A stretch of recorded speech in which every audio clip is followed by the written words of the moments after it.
যে হোটেলটা, এই যে রাস্তা, এই রাস্তা দিয়েছে এই যে হোটেল, খুবই সুন্দর, 3rd ফ্লোর পর্যন্ত আছে। পাশে আরেকটা হোটেল আছে, এই যে প্রধান গেস্ট হাউসের। আর তো এই যে রাস্তাটা আছে পাঁচ চারটে রেস্টুরেন্টের, খুবই সুন্দর। হোটেল থেকে চলে এসেছি দীঘা স্টেশনে। এখানে খবর হচ্ছে গাড়ি, একটা কোচ দাঁড়িয়ে আছে ট্রেনের। এই যে ছাড়ার সময় টাটা দীঘা, আবার দেখা হচ্ছে 1-1.5 বছর পর। যেখানে আর ওইদিকে যে দীঘার যে জগন্নাথ মন্দিরটা তৈরি হচ্ছে, ওই দিকটা হচ্ছে। দেখা যাক কোন লাইন ট্রেন দেয়। দেখো দীঘা স্টেশনে ভিড়টা দেখো, দিকে 10:30টার ট্রেন আসার কথা। ট্রেন এখানে আসবে 1:30টার সময়। আর কালকে তো একটা আলাদাই খবর হয়েছে, ট্রেন ঢোকার কথা 4টেতে, ট্রেন ঢুকেছে 1টায়, রাত্রির 1টায়। সব বসে আছে, এখানে সব বসে আছে। প্রচণ্ড ভিড় দীঘা স্টেশনে। এখানে গাড়ির খবর হচ্ছে দীঘা স্টেশনটা দেখো শুধু কত ভিড়। আমাদের দুই খবর হচ্ছে, দুয়ে যাচ্ছি এখন, কত ভিড় দেখো শুধু দীঘা স্টেশনটা।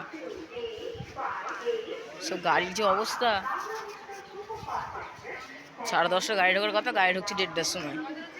এখান থেকে কালকে রাত্রে 6টার সময় গাড়ি ছাড়ার কথা, ছেড়েছে 2টোর সময়। এই যে মন্দিরটা, এখান থেকে ভালো ট্রান্সফার একটা এইটা এরকম আছে, সামনের দিকটা আর দিকটা আছে। সামনের দিকে এটা, পেছন দিকটা মন্দিরটার কনস্ট্রাকশনের কাজটা চলছে এখানে।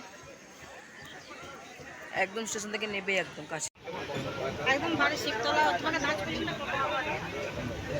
তো দীঘার মাছের বাজার থেকে, মানে যে জায়গাটা মোহনা নাম, ওখান থেকে বাবা মাছ কিনে এনেছে। 1 কেজি ভেটকি এনেছে, 1 কেজি কাঁকড়া এনেছে, ও 3 কেজি ইলিশ এনেছে। সেগুলো দেখাচ্ছি পরে। তো এখন যেন টাটা।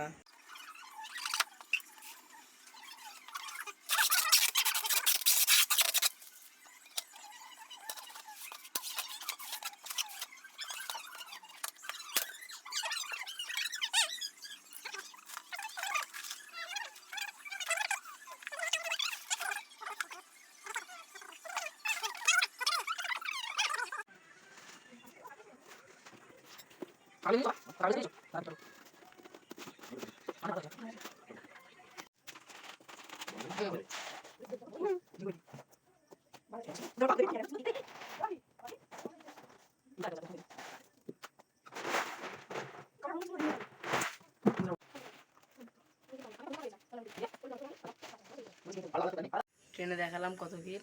এই সবাই বাড়িতে ঢুকলাম হাওড়া থেকে এসে। হাওড়া ট্রেনেতেও ভিড় ছিল, ওদিকে সাঁতরাগাছি ট্রেনেতেও ভিড় ছিল। ভিডিও করতে পারিনি, এসে বাড়ি ঢুকলাম।